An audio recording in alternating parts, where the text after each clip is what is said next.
Alex Mullen to make it 3-1 in the grand final. Puts in the penalty and wins the grand final for Campbelltown City. No one attacks it, comes back off the penalty. It's a goal! It's time! Oh! And their talisman's got another one! City back quick. Jake King, what a shot! My goodness me! Oh, can't teach that sort of stuff.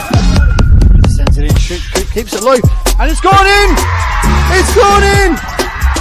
Allegheny have scored in time added. Tries to get under control, and the shot from Tolland! Salisbury into a 2-0 up! Still Butler with another chance, it's 2-1 to Playford! Persistence has paid off for Playford! Long touch the keeper, puts it into the bottom corner.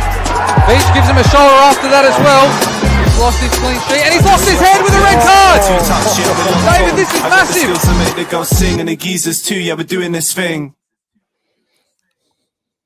Hello and welcome to One Game at a Time for episode 8 of this year. I am always Seb O'Neill, as that is my name, joined by my 3 regular co-hosts, starting off with Mr. David Grant. And David, if you had to listen for one artist for the rest of your life, so their whole discography, what artist would you choose?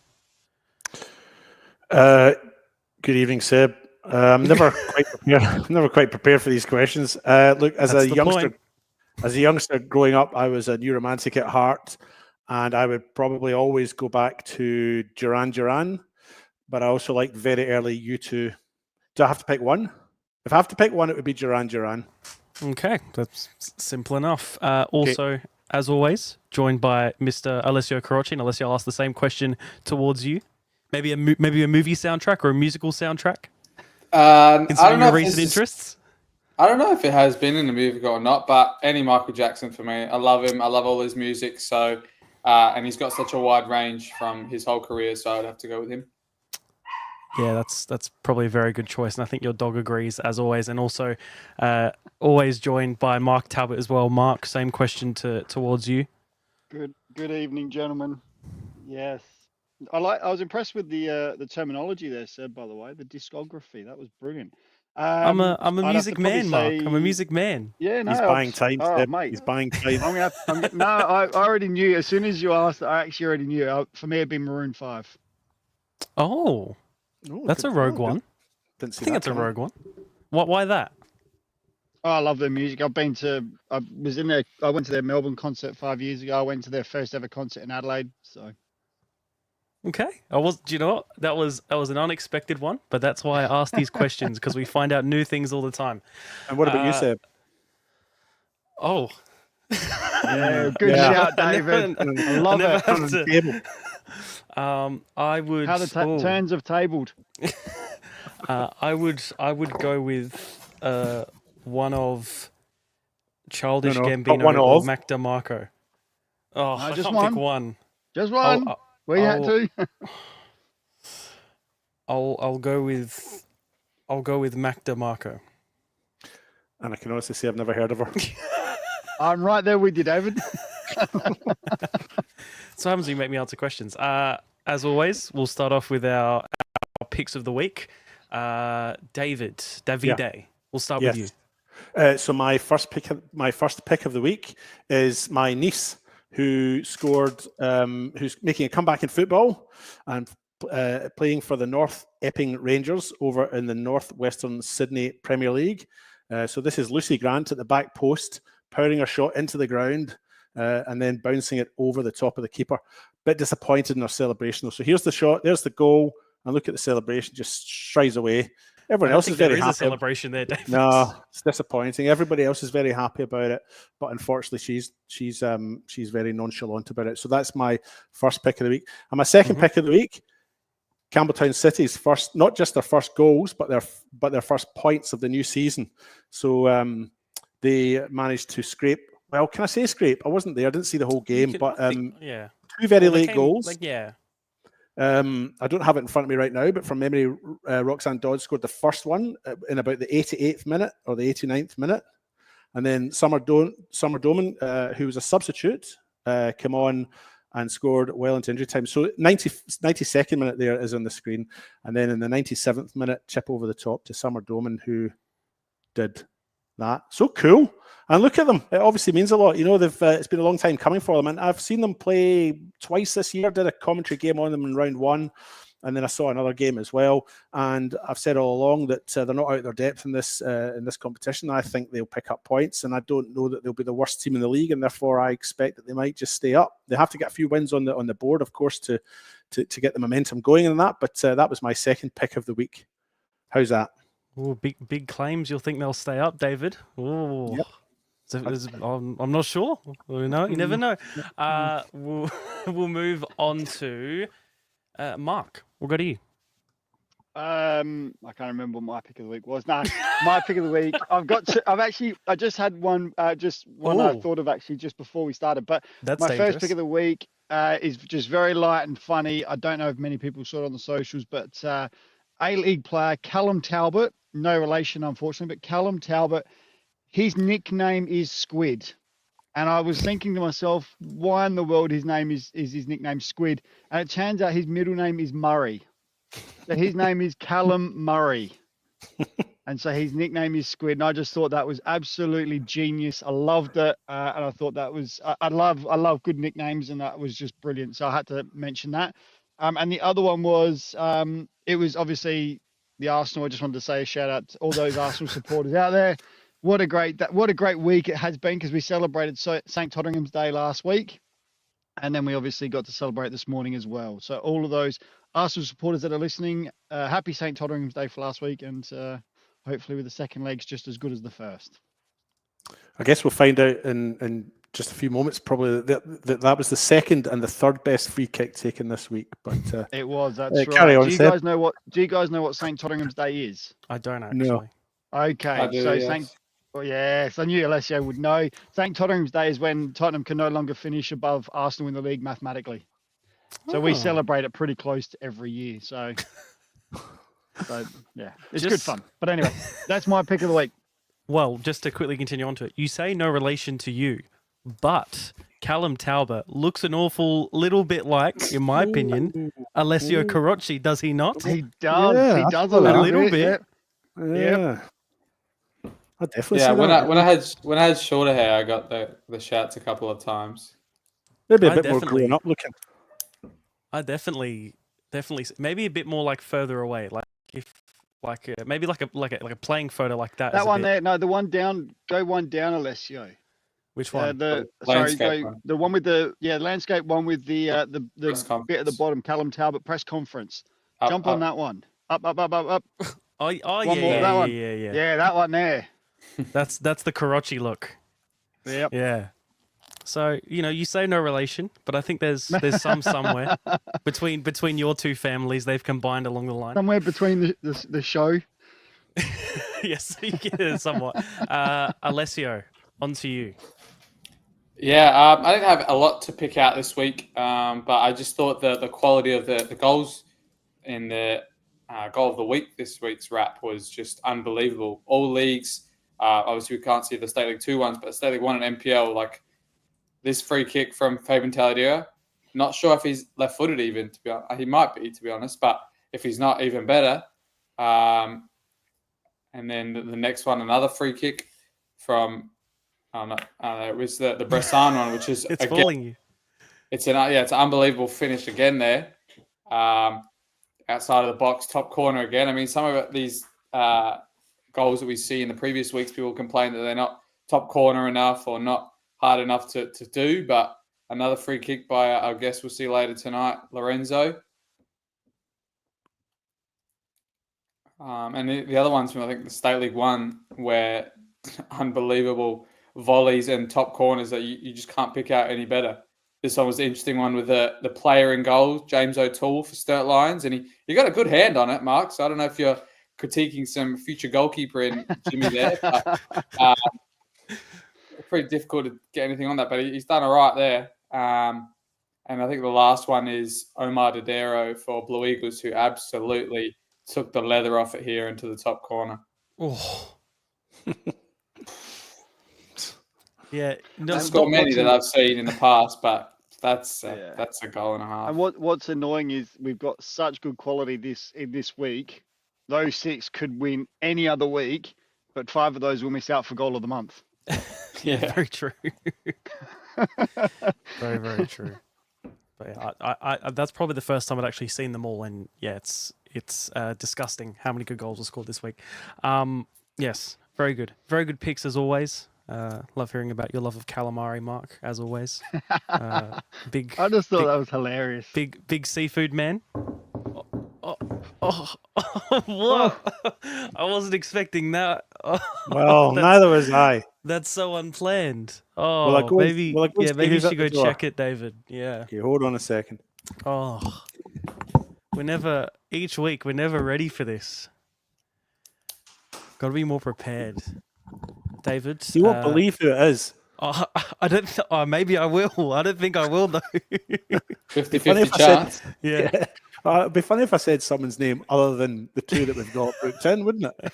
Nobody's no, booked in. We don't know who's coming. Oh, that's right. This is a Yeah, we surprise. don't Isn't know. it? Yeah. It's Andoni Natsiopoulos.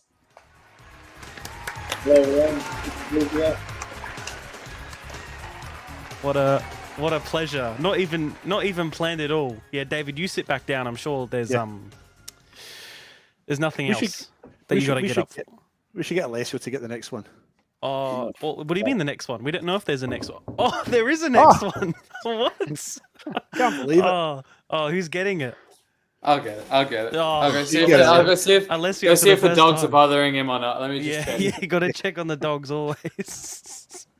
Yeah. Oh, David, you get a break for what? Oh, you Heard opened some, the yeah, door too. we did hear some barking. It must have been him on the front porch. I think it's Lorenzo Boselli. Whoa! Wow. What a massive surprise that we didn't expect at all tonight.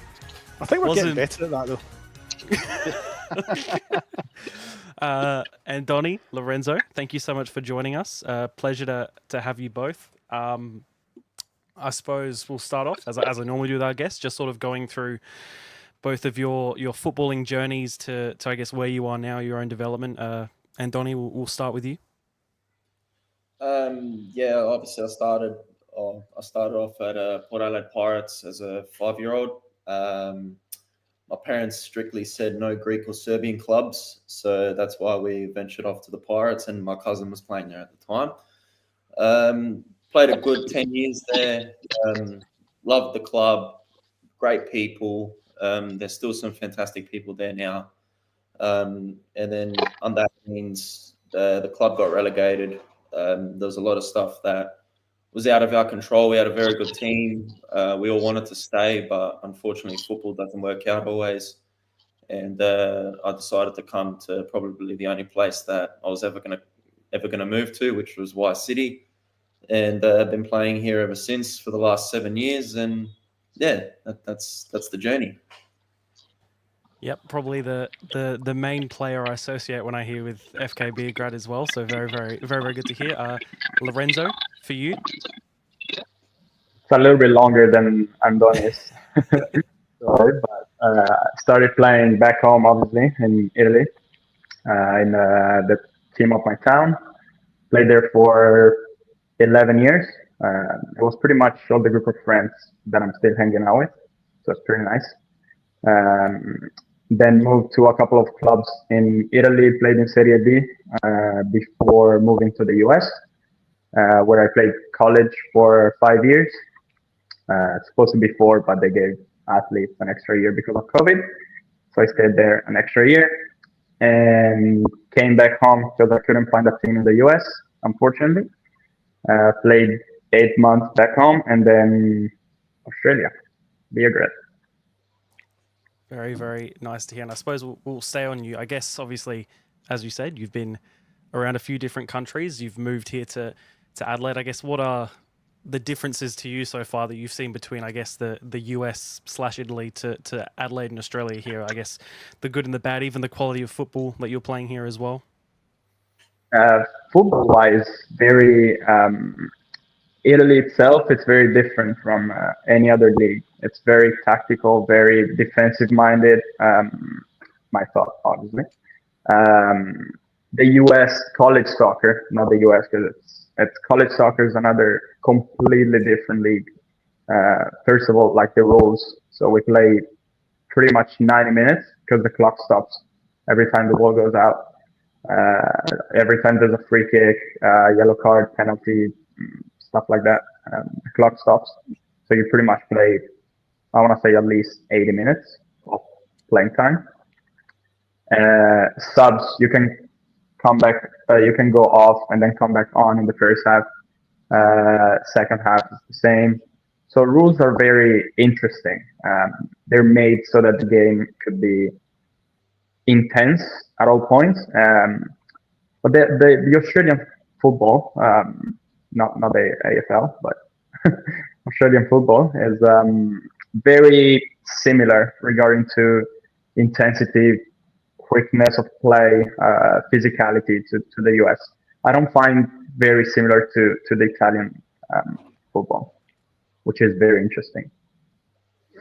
I found it quite interesting. I guess just hearing the rule differences. I wouldn't have expected those sort of rules to be in place. I guess in any senior men's or women's football, I guess it's interesting and almost it almost does sort of like that's just sort of I guess how Americans do sometimes things. I like to change it to make it their own way. I guess how for you as a player is that transitioning from having to do that to I guess to normal football or back and forth, I guess. Well, it's good that I got to experience the US soccer because it taught me some very good aspects about the game that I didn't have in my locker. Like I was very, very skinny and fast in the past before going to the US. And then with all the gym work, the intensity of play, you get stronger and stronger. So I can, I developed that as well. And then it's going to be, for me, a big thing in the future, as it's been so far here in the last few years in college. But it's very interesting. I always love to look at the game and find different perspective and compare it, Italy, the US, Australia now.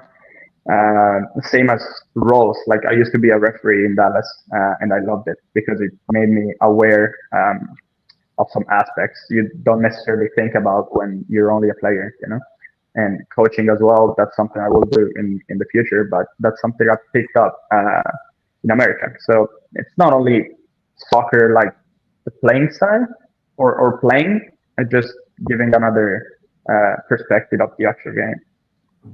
Yeah, fascinating. Andoni, to you, as you said, you've been at Beograd for a while now. I guess just sort of how have you seen the progress of the club over the past few years and the community as well coming together as you've sort of gone up the league? I suppose you've been in State League 1 for a little bit and now you're in NPL and seem to have solidified your place for the time being at least. Yeah, how is that for you? Obviously, for a long time, it was obviously the State League is a very hard league to play in, and it just gets better and better every year. You look at the clubs in there now, like Blue Eagles, Cumberland. There's a lot of clubs in there that probably are NPL clubs and deserve to be probably in a higher league, but just the competitiveness of the NPL and State League, it just gets better every year. But I've experienced it in the State League, and I've also experienced in the NPL the club's progress. Sort of solidified our position now over the last 3 years. I think the next step is obviously going to finals, which is something that we should be aiming for and potentially even higher this year. But there's been some ups, there's been some downs, but the community I think is one of the best aspects about playing for this club because we've got a lot of supporters, a lot of passionate supporters as well. It's something good to play in, and when you build relationships and everything over the years, it really comes to terms when you start playing and give it everything out on the pitch. So, yeah. Yeah, certainly a great place to go to and commentate, and I guess just go to in general as a football ground, especially here in South Australia. Just a very nice atmosphere to go to whenever you can. I guess next question for both of you: how have you seen your your own personal footballing development, I guess, over the few years? I guess, Lorenzo, of course, as I said, you've been around the place, able to experience different types of football. Andoni, you've been at Beograd, a stalwart almost. I guess we'll start back with you, Andoni. How have you seen yourself progress as a footballer? Yeah, obviously, I think it was perfect the time I left the Pirates. Yeah, they sort of gave me a stepping stone to as a footballer. When I moved to White City, obviously there was a lot more competitive nature in the 18s, and they were making finals. I've only made finals for once, but yeah, there was always a really strong demand to win. And the competitiveness and just making sure every week that you perform was always known to you. And obviously having a coach like Damien Murray, very strict, but strict in a good way, sort of matured me very much as a player. And I got to take a lot of credit, or give him a lot of credit, and all of my other coaches that I've had, because I think my football has progressed obviously a lot every year, but unfortunately I've had a lot of injuries in that time. But hopefully this year I've played 6 from 6 games, so hopefully I can keep that going. Yes, absolutely. Lorenzo, you are muted, by the way, just to just to make sure. Lorenzo. I figured. I don't know. I didn't touch anything. So. It's been quite different for me the last 6 years, because obviously, like 5-6 years, because obviously I was in the US. But I've been changing position a lot, which made me very aware of what every position should be able to do. So switching roles here and there, it's a very valuable thing coaches look for. Sorry. A player being able to play in different positions. So I think that's something I picked up during my last few years, being able to move around position by position. And obviously, it made me more responsible on the pitch, and also the ability to be more of a leader as well, because it was something I wasn't able to do back in the days in Italy. And then probably going away from my family, being on my own, made that part even better. Yeah, absolutely. We can't wait, I guess, to see you almost develop here even more than you already have so far. You're looking great so far in game, so very much looking forward to seeing more of you. Lorenzo, still with you. Question for you: do you know who Otto the Orange is? Of course. Okay. Oh, so the actual person. You mean the actual person? No. Well, I just want to. Oh, that's not the right thing. Where do I want it? Here it is. All right. Can you explain why it's an orange? Why is the mascot of Syracuse an orange? That's a great question, and I'm not sure I can answer.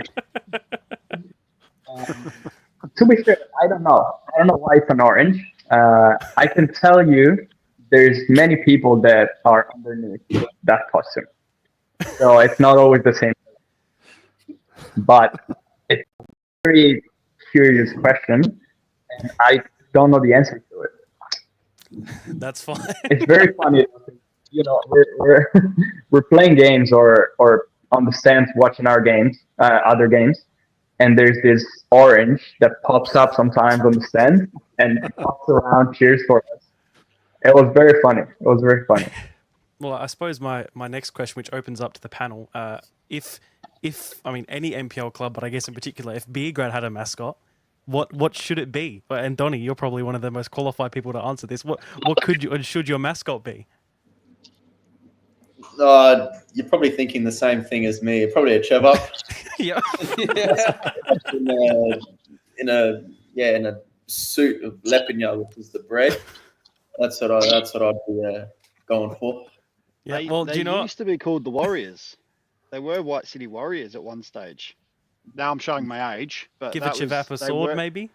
They were the White City Warriors. I remember going from memory when they made the changes from ethnic names. They had to all have a mascot name. Hence why you've got Campbelltown Red Devils and things like that, and Northern Demons, and White City with the White City Warriors. There you go. Maybe There you yeah, go, maybe man. it's your bat with a sword and like a little hat, something like that. And just for a bit of facts, Seb, I did Yep. find out why the Syracuse official mascot Ooh, is an okay. orange. It came Okay. about in '95 after a student campaign. So basically, they had a few options. They had what did they have? They had the Saltine Warrior, they had the Gladiator, and then in 1995 they had a campaign. So they were humming and hawing between a few, and the students campaigned and effectively won, and hence it became an orange. And his name was originally it was between two. It was between Oppie or Otto. Right. So there you go. I'll tell you So- something. Nobody else in America has an orange as their mascot. That's something very particular. Because there's a couple of universities that have like the Warriors or Wildcats. You know, there's a bunch of unis that have the same one. Nobody has the orange. That's for Well, sure. it was recommended. The committee recommended a wolf, a lion, and then the unofficial orange. And so they decided to go the unofficial because of the campaign. So there you go. That was what they thought was the best option for some reason. I don't know if it was the best. I just think that the students obviously got round it. Hey, they're uni students. They get round the odd things and they'll go with it. So yeah. We do have some two viewer questions. They're both for Andoni, from two different people, but basically the same question. So from Stelios Zacharakis, Andoni, what hair product do you use? And then from Brody Burkett, what's the secret to the luscious hair? So on the same wavelength, what is your secret? Honestly, I'm not shocked about the comments and who commented them. I thought it was going to be Chris Vivian from Croydon, but yeah, Stell and Brody. I just wash it with. I've been using a recent coconut oil and just the normal shampoo, which is I've highly rated. To keep it in place, just natural water, and then get it nicely in place, and then just the hairspray. So yeah, there you go. Take notes. Yeah, Mark Talbot, take notes. no, I was talking about Alessio didn't take notes, mate. Mine was all last week with the beards, mate. So we're all set. True. The hair's all on Alessio, mate. Look at that. Look at this. He's campaigning you. He's competing against Andoni for luscious locks. I tell you what.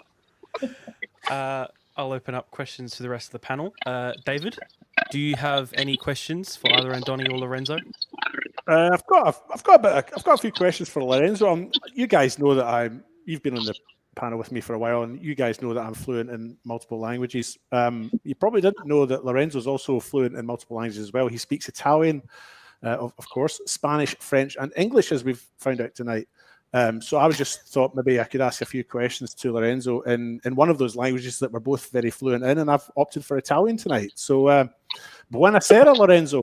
Grazie per essere qui e bello vederti. Grazie mille a voi per l'invito. Grazie mille. Come ti trovi in Australia?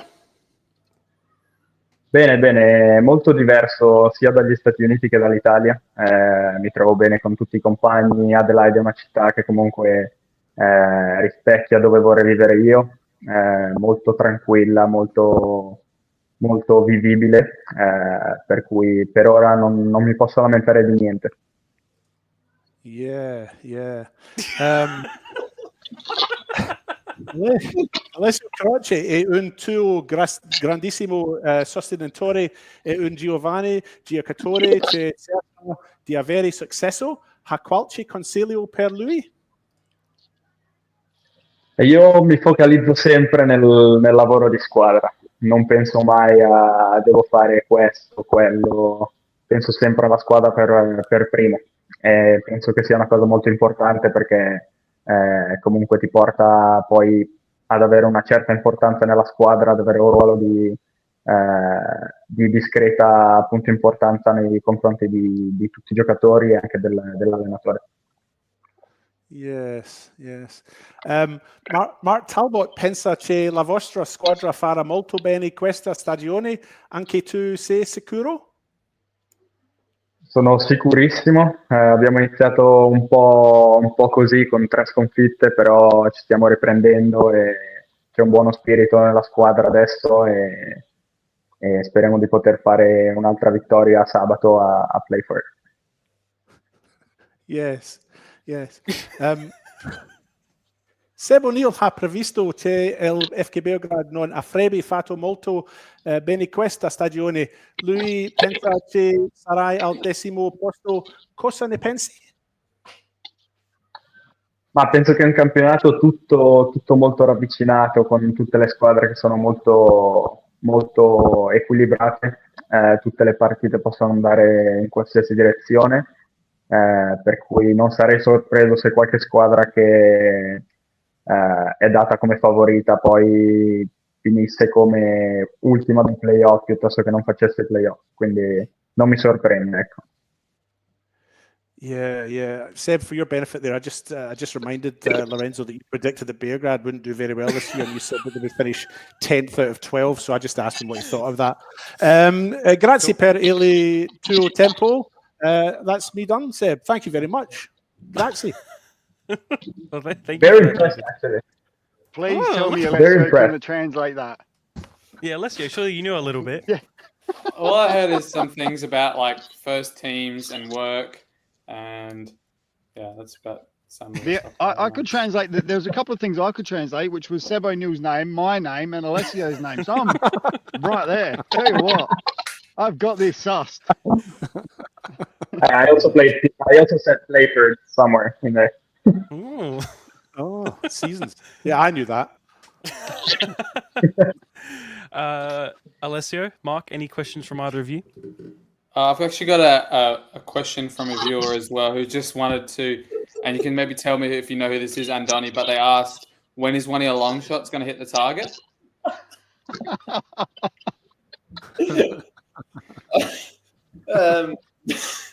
I can either take a guess. It's either Massimo Falco or Chris Vivian. It was Massimo, yeah. Yeah. Look, that's a question that I ask myself every day, every time I'm lining up for a shot. Yeah, I hope that it just doesn't end up on Toddville Street. But yeah, I've had about 3 this year, and they've all ended up pretty far away from the goals. So hopefully this week away at Playford, I can hit the target even. Not even a goal, just hit the target and make the keeper sort of work for it. Mark, anything from you? Yeah, Andoni, how did it feel? Obviously, you've been at FK for quite some time now. You've been given the leadership role, captain's armband, which is, for a club like FK, that's massive. When given that by Adrian, what was your sort of feeling towards that? And have you felt that you were a leader for the last few years regardless, and have you built towards that? Basically, is it that something that you've worked towards, or is it just something that you've sort of just done because you can? I think in 2023, when I was announced as vice captain, obviously I was behind Josh Murray and Gideon. I sort of thought to myself that this is a good experience, it's a good learning curve. I can take a lot of steps from these guys because Josh Murray is obviously an established player, very good player, and Gideon as well, very good leader on the park. So I think that 2023, I just sort of tried to learn as much as I could from them. Yeah, in case that it obviously did end up coming to me. And obviously with the departure of Gideon and the following year, it was still a bit unsure whether I was going to be captain, but I was just trying to do my part off the pitch and on the pitch in pre-season that year because Adrian decided it very late. He only decided about, I think, 2 weeks before the season started. But yeah, obviously when he told me, it was an absolute joy because I sort of been working hard for it for the last year or so and learning a lot. now I just think every game, every training, how I can improve that, how I can sort of take it to the next level. But yeah, it's a position that I do relish a lot. I love it. It's the best feeling, obviously, winning at a club where you know everyone and everyone sort of supports you. I know I've got the backing from the players week in, week out. So yeah, it's something that I really, really am proud of. Absolutely, as you should be. Very big club, Beograd. David, do you have a quiz? Actually, I didn't get around to doing one tonight. I'm sorry, Seb. Is there any chance you could have done one? What are the chances? I did do a quiz, David. Man, that is great. Well, why don't we go ahead with your quiz then? Maybe we should, David. Oh, David, how does it feel to be on the other end of the quiz? I know. Well, right? this is the first time. The reason this all started is because you used to do those "Who am I's" and I had no idea who anyone was back in our sort of infant years or months. So this is the first time I've been in the receiving end. So I'll be interested to see how I go or if I can contribute at all. Yeah, well, I've got some good ones here. I got some good questions. All right, I've got 6 questions, and I do have a tiebreaker just in case, which doesn't need to be used. The team will be Lorenzo and Andoni versus one game at a time. So FK Beograd versus one game at a time. I'll ask a question. Both teams can discuss. Pretty much simple. You give me your answer, and whoever gets it right will get a point. I should have actually thought about getting something to write down and track the points, but I'll do that. All right. So We'll are we remember ready it, for? Seb, it's all good. Yeah, no, I've got paper now. Yeah, Sure. Just all doesn't right. have a I can tell No, I've got a Massimo Falco and Chris Vivian to keep tallies of the score because they're watching and updating me with every move that I make at the moment. So, that's the other question. Why are you in a change room? oh yes, I was waiting for this. I'm actually staying behind. We're staying behind practicing some long shots. Or No, I forgot to catch a few balls last night over the fence. So I was going over the fence to see if the balls are still there. But no, we're doing renovations at home. My dad's actually just had a hip operation, so I just thought I would stay away from home, because we're going through renovations, so there's not really too many places I can do it. So I thought, what better way to come to a nice quiet spot in Adrian's corner here and do the podcast. Well, I wish your father a quick rehab as well. Quick recovery. Thank you very much. Absolutely. All right. I'm going to track the points digitally because that's what I do. All right. First question, I'll ask it, and both sides can discuss. All right. So FK Beograd player Jared Clark is a Vanuatuan international. Which country did he make his international debut against? And you'll get a bonus point for the year he made his international debut. Discuss. Surely, Alessio, you know this. Shit. I reckon it was when he was at Croydon, though. I reckon you're right. So that would be 2022 and before. Copy, you got any idea? I know literally everything but the team that he played against. So do you know the year as well? I know the whole story. I know everything that went with it. I don't know the team. I know the whole I story. can help you with that.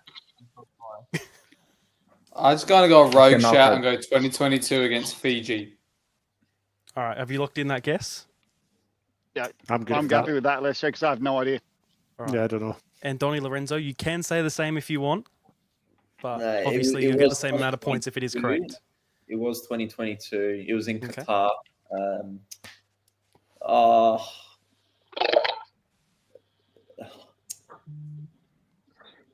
I don't know. UAE? You don't know. Say the same answer, maybe. UAE. Right. So UAE 2022 and team one game at a time, Fiji 2022. The correct answer, in March of 2022, he made his international debut against Fiji Oh, Alessio, well done, mate. So That's unreal. That's so unreal. Beograd get 1 point, and one game at a time gets 2. What a start from a Gee complete whiz, guess. well done, Alessio. He better be watching as well after that. I'll tell you what, Andoni, you better watch out at training tomorrow night if he's watching. I should have known that for the amount of times that we go for coffee a week. I should have known that. That's what I mean. All right. Question number 2. This is a visual question. All right. There'll be a photo. That'll be good for the listeners then, won't it? Well, you know, this is a photo of a player. Easy question. Who is the player? Can we say it at any time? Yes, but you might want to let them try and guess and lock in first if you think you know it. You know who it is? I think I do. Yeah. Yeah. Oh. Is it a present day player? Yeah, so these are this year's media shots, or this is a this year media shot. So this is a current I player. actually think that might be one of the Constant boys. I don't know. makes I you thought think the that? arms were a bit small though for a constant. Has one of them got ligament Tiny problems? arms. No, that's Spider-Man, David. Yeah. Maybe Falco. I think it might be Falco, yeah. I don't think it's either of the Constantopoulos. I think it might be Falco. I'm just looking at the neck. Big Adam's apple there, isn't it? Is the head definitely relative to who the face is, or is that just a random shadow on the face? No, it is that the shape of the head is the shape of the head of the I player. reckon I that haven't might be put Falco someone then. else's head on someone else. Does Massimo Falco have a massive Adam's apple? No, but I was just thinking more of the hair. Yeah. I'm just trying to remember who did the Or is it one of these celebration. guests? Is it one of these guests? Is this a trick thing? Oh, I don't know. Could be. Oh, Better nah, hide your the neck, che- Lorenzo. The but- hair's too, Everyone's hair's hiding too his short neck. for Anthony. Everyone's hiding his neck now. Better hide your neck. Oh, I'm going to push you for a guess, team, one game at a time, because I think FK Beograd might know it. Okay, well, I'm happy with Falco, Mark, if you are. And Yeah, I have Alessio. no idea.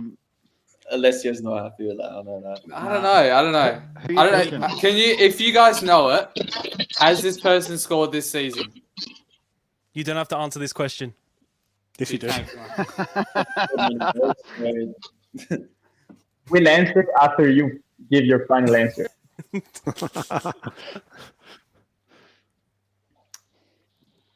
Final guess, team, one game at a time. You're all I'll eager, go I can whatever. hear it. Whatever Mark and David reckon. I can't. We'll go Falco. Yeah. Alright. I'll The go- only other player I'm thinking of, I don't think it's him. Okay. So you've locked in Massimo Falco, team FK Beograd. Who do you think it is? Go, Lore. Is it Andoni? I'm not saying the final guess, but what I was thinking was JK. Yeah. Is it JK? I think so. Because I remember him talking about it in the So that- change room. Exactly. are you That's locking- gonna be Jason. So you're locking Yes. in Jason Constantopoulos, and team Yep. one game at a time is saying Massimo Falco. The correct It's answer Constant. is it's Jason Constantopoulos. Well done. Oh, You said it. I said it was one of the boys. I just didn't know which one. And then changed it. I feel a responsibility. work, for First that. guess. Good work. All right. Question number 3. Riley Stam scored his first goal of the season last week, but how many goals did he score when he won the Golden Boot for Para Hills Knights in 2023? Closest wins. Just league goals? Yes, that's what I What have at about least. finals No. as well? No, I Exactly. don't think this includes finals. I think this is just league. Yeah. I know it's Tony, you know it? definitely between two numbers, I think. I think Between 0 and 100. Yeah, I was gonna say. I think I'd between lower it 10 from and- 100. 10 and- Maybe like between I'd 10 lower and it. 25. Yeah. I think Why it's don't we either let the 17 or 18. I was Why don't we let thinking the FK 19. Beograd guys have their discussion first, and then we'll just wait. On you go, lads. I'll give you, Alessio. I was thinking 17. I was thinking 19. I can't quite remember. I think. I don't think. But it's somewhere around I there. remember, It's high teens. yeah, I'd remember though, like seeing the like on the top scorers thing if it was 19. I reckon it was 18 though, because I don't remember seeing a 9 in it. Yep. I reckon it's 18. So How you're many looking in league games is it? you're looking in How many 18. games is it? How many 22 league league games? 22. games. 22 league games. And I think he got a red card. Yeah, I've got a feeling it was a teen as well. I've got a feeling the number was a teen. But Oh, what are you saying, definitely was. 19? He scored, 18. 18. 18, I reckon. All right. You've locked in 18 goals. Team FK Beograd. Oh, For some reason, I think it was in the low 20s. I was going to don't say, know, but I was going to say I 22 with all competition, same. but I was gonna say 22 or 23. I don't know. So this number is 20. literally, I went to stats on dribble and just pressed top goal scorer RA National Premier Leagues. So that's yeah, the so number. that's Whatever the league. number's Right. there is the answer. So yeah, the league. I don't think it would have been in the RA National Premier League. Well, yeah, sorry, the state, yeah, state league one. My bad.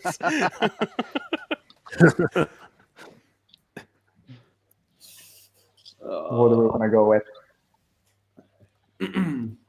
Well, closest wins. So If you're good with 22, I'm fine with 22. That's what I was thinking as well. Because that's what I've heard. Not that I know it, but so we're going with 22. Time, you're up. 22 final answer. Or Lorenzo, do we go smart and go 19? So then if exactly. yeah, 19. 19. So 18 for one game at a time, and 19 for FK Beograd. Yep. In 2023, Riley Stam scored 21 goals. Oh, Therefore, a point to FK Beograd. well played, boys. So you would have won even if you guessed 22. So, Yeah. so It was definitely low 20s then, yeah. yeah. Jeez, Uh, that's Lauren. impressive. Whew. Next question. I'm This happy. one is a little bit hard, but I do have a visual clue I can give you if it's getting really difficult. Name 2 Socceroos who are former players of FK Beograd / White City, all time. Oh, Oh, I reckon. And if it's hard, I have a photo which is all 4 that I have written down. I know one. If you want it. I reckon you've got Well, there's only 4 I could actually find. So Bradley Armour.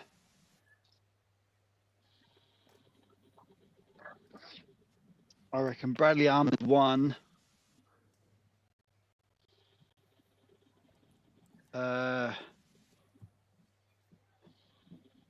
Trajanovski might be another one.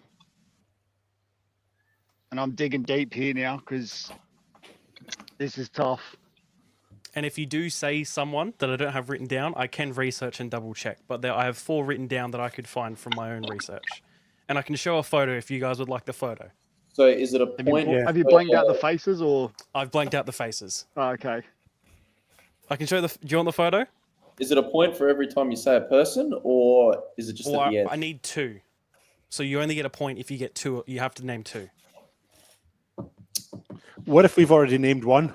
Yeah, that's what I was. We'll see what happens. I'll show the photo.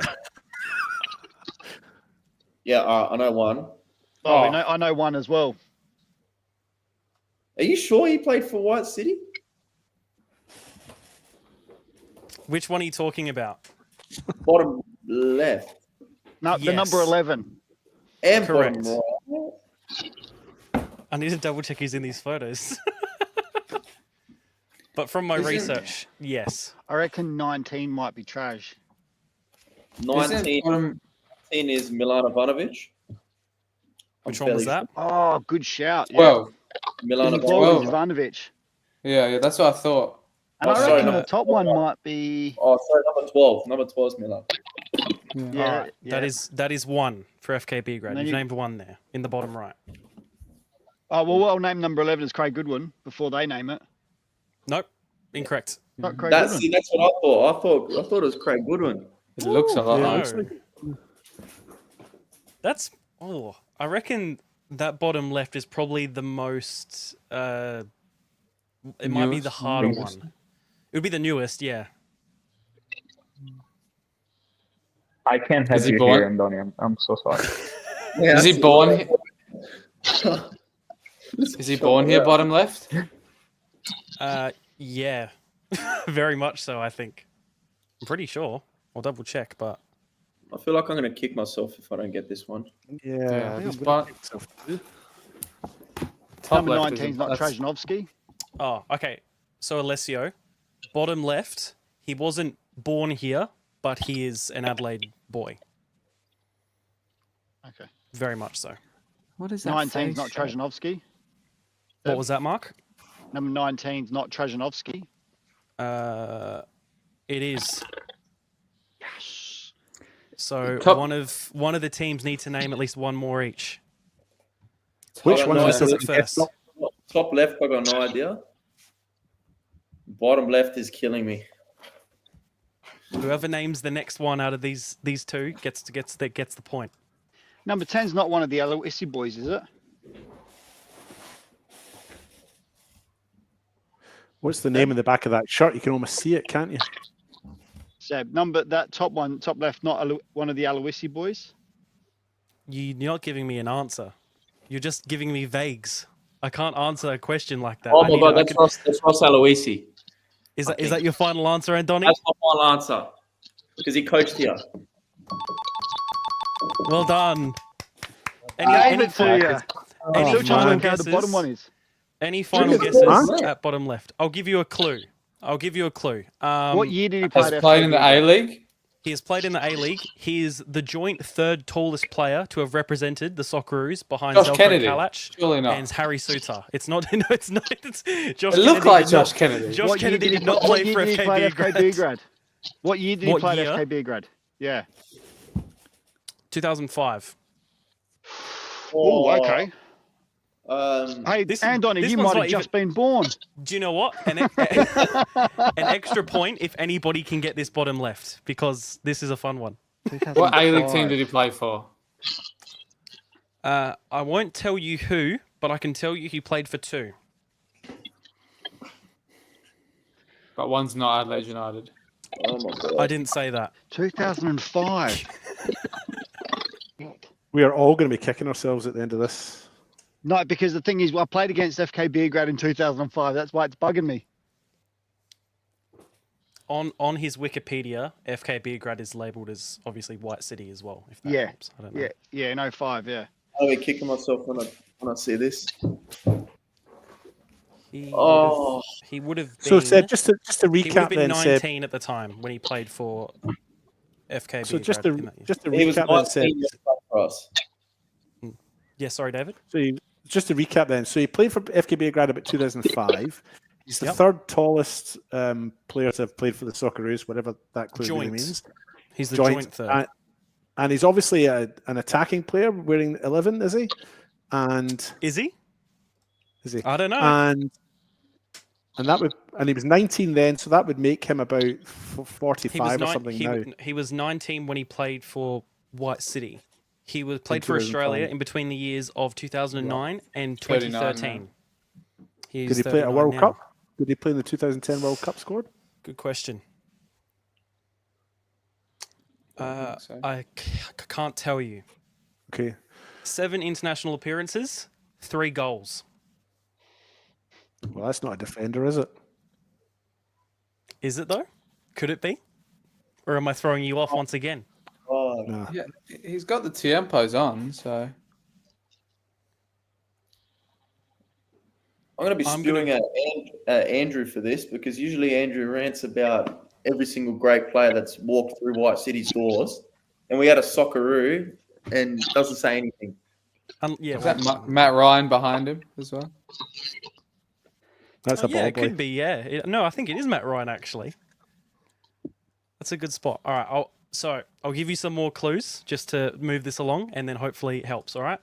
So He was Mark born. out, you're gonna- He was born on the 24th of October, 1985. Born in Blackburn, England. His senior career, according to, Wikipedia at least, 2003, he was at Adelaide City. 2004, Enfield City. 2005, White City. 2005 to 2011, Adelaide United, with a 2006 loan to Adelaide Olympic. 2011 to 2014, he went to Jonham Dragons and played 90 games with 7 goals. 2015 to 2016, he played for Selangor. 2016 to 2018, he played for the Western Sydney Wanderers. And 2018, he finished off his Western career Sydney Wanderers, with Western Sydney Perak. Wanderers. It's not. It's not Robbie Cornthwaite. Zurich. Oh, it is Well done, Cornthwaite. Andoni. I was waiting for it. Robbie Cornthwaite. Yeah, I've never heard any of these players. All right. Oh man. We've still got 2 more questions. I wasn't expecting that one to take but it was fun. All right. Next For one. who? Next one. Lorenzo, you are not allowed to answer this question. Oh, that's a bit harsh. Never mind. You'll see Oh, 'cause why. you get- You'll see why. To both teams, what state is Syracuse in? New York. All right. Oh no. You answered first. Yeah. All right. You were adamant. I was Well pretty happy done, with that. David. No Jeez. idea. I got no idea. All right. Yep. There you go. Fair enough. Then. I want All to right. know what he was about to say when he said no. What were you gonna say? Well, I What know were you going to say? Syracuse, the town, is in New York, but I wasn't sure Syracuse University was in New York. That was my dilemma as I blurted it out. Yeah, it's in that town. So. Right. All right. Final question. And I'm not going to say the scores because it's tight. All right. All right. Final question. And I have a tiebreaker if we need it. In season 2020, in the west of Adelaide, the Battle of Natsiopoulos versus Talbot went down. What was the final score at Frank Mitchell Park on Saturday, the 15th of August at 3 p.m. between White City and Seaford Rangers in State League One, refereed by Curtis Wordsworth, assisted by Judah Tan and Andy Murray, commentated by no one because State League One games weren't broadcast at that 3-1? time. 3-2 us. Yeah. Because that's the game that Canny All right, scored that penalty top bin. All right. You seem confident. All right. Yeah, cool. Go Andoni. Yeah, you're Yeah, right. That's the game. Yeah. I'm just... We nearly lost the bottom of the table. We hadn't won a game, and That's Damien, right. sure we knew about it. Yep. Yeah, because we were up in that game. Yous I were reckon 2-1. we were 2-1 up, and like I said, Canny scored. That's the penalty that Canny was referring to. Said the other week was that penalty. No Canny. No, Kenny wasn't Wasn't there. it? Joey Oh, Taylor was it prof- scored twice, and for Beograd, Stefan Simic scored twice, with Jordan Stephanopoulos scoring once. Shit, I thought that was the Canny game. Maybe it must have scored the year before. And Mark, you were in goal, and Andoni, Yep. wearing the number 12. Was wearing the number 12 I was because he always stood out because always wears number 12. That's why it stands out because that was my playing number. Ah. Anyone that wears 12 is good in my books. All right. All right, that's the end of the quiz. Alessio, So- just take a note there, mate. All right. Final score of the quiz. Yes. The winners with... So the final score was 6-3. Yes. FK Beograd win. Hey! Bravo, Lore. Did well there. I didn't have much, but thank you. Well, Team win anyway. well, that was my quiz. David, did you enjoy participating for once? I'll be honest. I didn't like being on this side of the boundary. It was a bit uncomfortable, and I found it. I got angry, like especially with those player ones, with the Robbie Conway one, and you know, I actually went out and had a run last night with the local team. I did a training session last night with the local team, FC Summit, with Mr. Halliday taking us for a session. Thoroughly enjoyed it, but I'm physically wrecked, and now I feel mentally drained. So you've done me over. and you didn't even win. So that's the moral of the story. No matter how hard you try, you're not always going to win, David. No, I know. It's the way of life. Sound like my mother.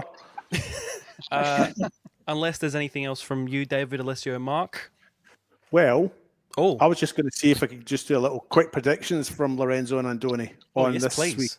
this week's NPL matches, excluding their own game, because that would be a conflict of interest and a Well, not exactly. They could just say we're going to win. So Well, that's you the can thing. let them predict their own games. Okay, well, we could do that at the end then. So I'm just going to jot these down, and Alessio will add them to the end of our predictions. Right. So, Lorenzo and Andoni, your prediction, please, for Modbury Jets versus Adelaide Croatia Raiders. It's 12th on the bottom versus 5th. Who's going to win that one? You do separate. A draw for me. Yeah, I reckon Draw for you, draw. Lorenzo. Oh, a draw for both. Actually, Alessio, do you want to just write these down? Because I'm not very good at this. Yeah, so is that Modbury game you're saying? Yeah, Modbury Jets versus Croatia Raiders. Lorenzo and Andoni have both picked a draw in that one. The next one for you two is Adelaide Comets versus Adelaide City. That's 3rd versus 4th. Comets have won their first 3, but then they've lost their last 2, and City haven't lost in their last 3.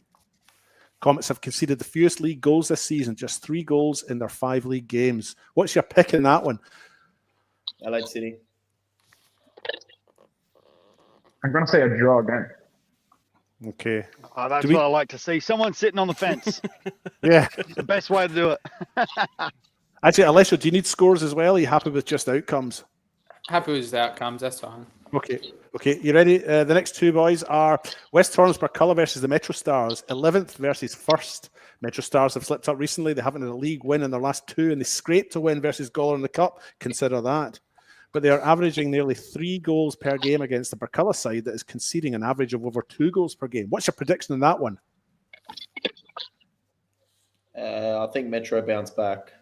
I think they win. You go for a draw, Lorenzo? Same for me, Metro. Oh. Okay, Croydon versus Campbelltown, 9th versus 6th. Campbelltown in a little bit of form. They've got 2 wins on the trot. Croydon have lost 3, but 2 of them are against sides in the top 4. What's your pick for Croydon versus Campbelltown? I'm going to say Campbelltown, but if Chris Vivian plays a centre back for it, Campbelltown's going to win the 3rd in a row. Okay, got them, Alessio? Yep. Magnificent. Para Hills Knights versus Adelaide United's youth Colts team, 7th versus 2nd. Para Hills Knights lost to Croydon last week, and Adelaide United had that memorable 3-3 draw with Metro Stars, commentated on by yours truly. What's your pick for that one? oh, where's it at? I'll go United. Is that Para Hills Knights? I'll go that? United. No draw. Draw. Okay. And finally, Ramsey Park, Playford, hosting FK Beograd. Now, you can be honest here, fellas. What's your prediction for that? In my 7 years at White City and my numerous times to Ramsey Park, I've never won there. So I think it's time that I'll use that in we go commentary. 4 in a row and we win there. Good. I like that, Andoni. Plus, we lost in preseason, so we need to get them back. Sure Lorenzo says a draw. Lorenzo says I could win. I'm very useful at times. But no, we're winning. Very, very Yeah, good. that's the picks. We've got them written down, so we'll be reviewing how you did next week, won't we? So that's the picks. Good. Absolutely. Thank you, David, for that. Lorenzo and Donny, thank you so much for joining us. Been a pleasure to have the both of you. Look forward. I'll be commentating your game at Playford on Saturday, so look forward to doing that one there and seeing you guys play. Good luck. Yeah, all the best, and I'll see you there on Saturday. No, easy. Thank you very much. Thank you. Thanks, boys. All the best. See you Saturday. Cheers. Thank you. And Donny and Lorenzo, very, very lovely guests. Very, very fun time, wasn't it? I Do you guys like my quiz? It wasn't Okay. bad. David didn't like it. Because he's got competition. No, it was very good. You did very well. It was very good. I like the visuals. I don't do them, so that was good. I'm sorry if you're listening on Spotify and can't see it, but that was great. I like them. Found it frustrating, but Do you know very what? good. Well done. I'm happy I showed the pictures because otherwise you never would have gotten them. Ever. Nah, not at all. As always, next up, going through the results of the past weekend, starting in State League 2 for round 4.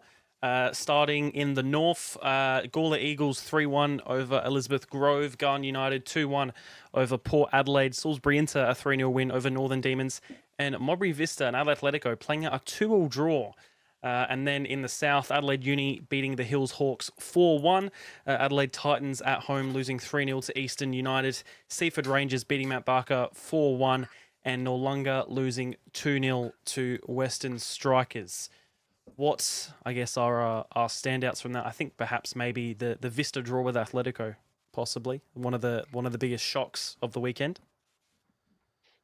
Yeah, I think you're right. I think we all picked Vista to win that. Vista obviously started off really, really well. So kind of a bit of an upset in the fact that Atletico managed to get the draw, but it's a great result for them going to Vista and getting that result. So that one is a bit of a surprise. I think the Eastern result, they're just marching on their merry way, to be honest. They're sort of doing quite well. And as Alessio said, they're probably odds-on favourites at the moment to get promoted. So I think they just continue on their merry way, really. Yep, absolutely. Alessio, David, any for you in State League 2? Well, Vista do have Salisbury Inter on their tails. They're only 2 points behind. They had a good 3-0 win over Northern Demons, and don't forget Salisbury Inter haven't lost a game yet. They've had 2 draws and 2 wins, so they haven't lost the game yet. So it'll be interesting to see how that pans out in the longer term. Alessio, I don't know. Sorry. Yeah, just going around in the other games as well. Good to see Gawler get a win. I think that's their first of the season as well. And that I think I was the one that predicted that, by the way. You were not Really? the only one, but you were the one who got the correct. There we go. score. Yeah. But yeah, otherwise around the grounds, it was good to see how close Noarlunga and Western Strikers are. There's probably 2 teams in the past you would have thought had such a big gap between them, but only 2-0 and some late goals as well in that game is interesting to see. Seaford getting off the mark with their first win of the season, even with the players Mark had, I might not have mentioned it on camera last week, but the players they were missing, they were they were a good outfit. Provided it was a good viewing in the first half. It was 1-0, it was 1-0, 1-1, and then 2-1 just before half time, and it seemed like a game very much in the balance. But yeah, good to see the new recruits probably paid off the most dividends in some of their goals. Adelaide Uni, those night fixtures on a Friday night at their home ground. I'm not sure if we might get the stats for that later, but they seem to be working for them at the moment. There's a good comprehensive 4-1 win over the Hawks. Snap their win streak at the moment until the cup comes around again for Hawks in the following few weeks. But yeah, it's very tight, I would still say, in the south. Besides Eastern, all the other teams are pretty much about 2 or 3 points away from each other. Even my Mount Barker got 0 points, but they're still only 3 points away from getting to their nearest closest rival. And then further up in the table, it's only 2 or 1 points in between the rest. So for those final spots is definitely going to be very competitive. And yeah, very keen to see how it pans out. Absolutely. The best viewing is always when it's tight in the league. On to the WSL for round 5. Cove winning 3-1 over Western Strikers. Elizabeth Grove finally getting their first points in a 3-3 draw against Modbury Jets. Sturt Lions a 1-1 draw with South Adelaide, and Modbury Vista continuing on to put them at the top and win 6-3 against Adelaide Jaguars. David, you look shocked, and I'm not sure why. I've just closed my browser down, didn't I? So I'm desperately trying to open it because I thought he's going to ask me the next question, isn't he? Well, I am now that you're not prepared. Yeah. Right. So what's the question? What am I asking? Oh, yes. Just, what catches your interest? Well, Sturt Lions, would they be looking at their draw with South Adelaide and thinking that was a missed opportunity? I mean, South Adelaide weren't in great form coming in. They'd lost 2 in the trot. And so Sturt might be looking at that game as a bit of a lost opportunity to keep pace with Modbury Vista, who are now 5 points clear at the top. Interesting that Modbury Vista conceded 3 goals against Jaguars. So they scored their usual 6 or 7. How many they're not normally scoring about half a dozen goals in a game, but interesting to see that Jaguars, who are a fair bit down the table, they're in 5th spot and a fair bit adrift from the top 2, where your promotion spots are, but still managed to get 3 goals against the Modbury Vista side that we've sort of said are well on the way to winning this already. So that stood out. And of course, Elizabeth Grove, as you mentioned before, getting their first point of the season with a 3-3 draw at Modbury Jets, who are 3rd on the table. So the results didn't make much sense to me this week in the Women's State League. Almost, I think what we want to see is results not making sense makes for the best viewing, I think. Yeah. On to State League 1 for round 5. Vipers a 2-1 win over South Adelaide. Cumberland United 3-1 over Pontian Eagles. Adelaide Blue Eagles 2-0 over Cove. Sturt 2-1 over Adelaide Cobras. Olympic playing out a 0-0 draw with Fulham United. And West Adelaide versus Salisbury United. Salisbury completing the smash and grab, a 2-1 win over West Adelaide. Quite a few storylines in this league, I think.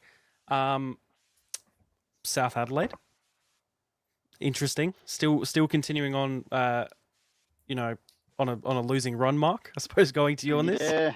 Yeah, they certainly are. The coach has stepped down over the weekend after that result. So they have. I don't know if it's public knowledge, but we'll announce it here that Greg Gideon has stepped in. If the club doesn't like it, if the club doesn't like it, they can come back to me at training on Friday night, so that's fine. So Greg Vidian stepped in and he'll take the role as a new men's coach. So they're hoping obviously a change in coach will give them a change in fortune and they'll start climbing the ladder after that result. It was a late goal as well, I believe, that the winner Penalty. went in for Vipers. Oh, penalty, that's right. But it was, I think, quite late. So, so it'll be interesting to see how that new manager bounce works for them. They'll be hoping for that to kick in. So, yeah, as we see here, like I said, I thought it was late at 87th, 88th minute in the end. But a bit of a rash challenge there and awarded a penalty. So, yeah, South, they've made... We'll see what happens with, like I said, new manager in place. So hopefully they can use that to turn around their season. Yep, absolutely. Not great to see the position they're in. David, you were into some State League 1 action and probably one of the most exciting games of the round, you'd have to imagine as well. Well, look, the first half was entertaining. The second half, I'll be honest, was a little bit slow until we got to the last 10 minutes. And I had written down some notes on all the permutations when I went to the ground. West Adelaide were 5th at the start of the day. They were on 7 points. And if they'd won, they would have gone up to 3rd place. Salisbury United were 8th on 6 points. And they would have also gone up to 3rd if they'd won. So there was a lot at stake. It was a big 6-pointer, if you like. Cato opened the scoring there early on, as you can see in the visuals, and then a loose ball at the back. Nobody picked up Matt Taylor. It was all by himself. He nearly put it over the top, I'll be honest. Yeah, I think it hit the underside of the bar, but that was scored with about 5 minutes to go. And then right at the end, the substitute, Adeja, had come on probably about 20 minutes earlier. And Salisbury were looking for this win, I would say maybe more so than West Adelaide were.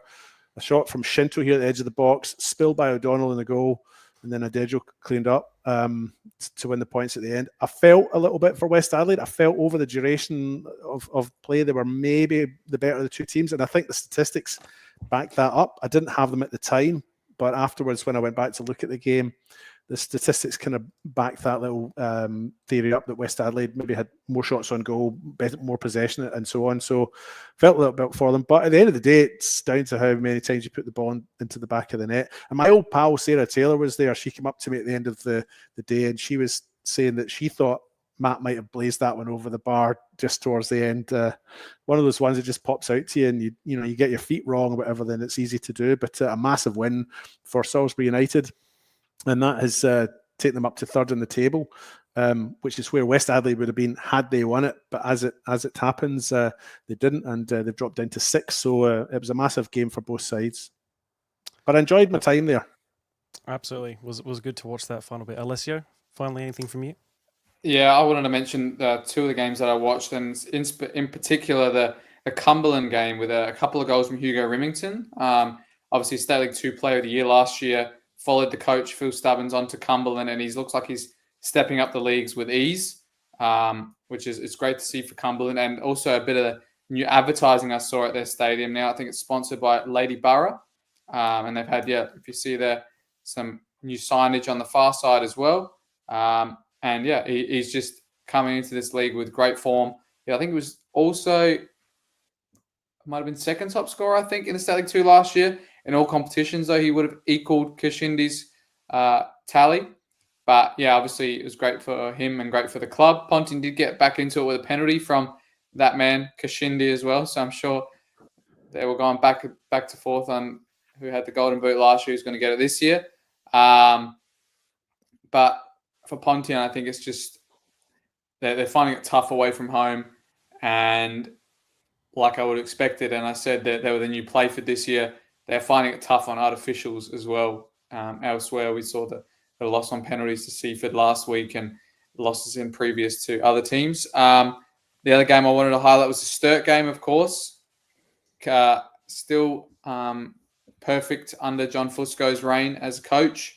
And this one had a bit of controversy in it as well with a late send-off to the keeper. But I'll just highlight here again. I talked about a couple of weeks ago how many headers from crosses they're getting, and there's another one to the tally. Sortini had a bit of a starring role in this game, getting an assist there, and I think later on here you see him win a penalty. So he's been great this season, scoring quite a few goals as well on his way to the half century in senior football. Altunde got 2 tries at this one, but he found the net. And then it looked like he was plain sailing there, 15 minutes to go, bring on some subs. And that's what John Fusco would have thought as well, bringing on a couple of his final few subs, using all 5. And then this happened in the 87th minute. Bit innocuous at first glance, but from the referee's assessment, it was actually for a handball outside the box. Really? And if you do look really slowly on it, he does touch his backhand. Is that what we're going to do? I think it's what we're going to do. So if I don't know if you can zoom really, but if you look at his, see his back left hand there. Oh yeah, it's not caught on this angle, but I definitely, I get what you mean.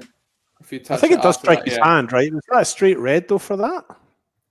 Well, I don't know if Mark knows any specific rules for goalkeepers, but even some of the players were a bit surprised that there was definitely recovering defenders. So surprised it would be a straight red for last man. But that's the only thing I can think of is he collided with the player, prevented a goal scoring opportunity. And yes, there was covering players, but they were behind the ball still. They weren't goal side of the ball. So that's the only Maroney, thing I can think of. Maroney was on the ball before.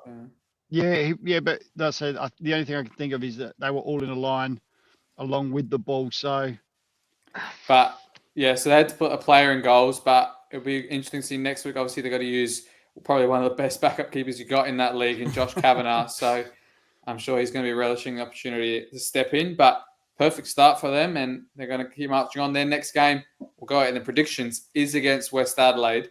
So I don't know if David was looking in the crowd, but there was a few Sturt faces there. He looked hard enough. They were looking at their opposition for next week, but that's one of the major. That's one of the major fixtures we're looking at. That was my prediction for the grand final this year. So I don't think David was looking, Alessia, judging by his facial expressions. Yeah, no, I was focused on the game, mate. That's my job. Well, he might have been scouting our next week's guests on the show, but. On to WMPL for round 4. Adelaide City playing out a 2-2 draw with NTC. West Adelaide beating Adelaide Comets 2-1. Salisbury Inter a 3-1 win over Flinders United. Campbelltown City with a 2-2 draw against Adelaide Uni. And Metro United losing 3-1 to West Torrens Burkalla. A few surprises.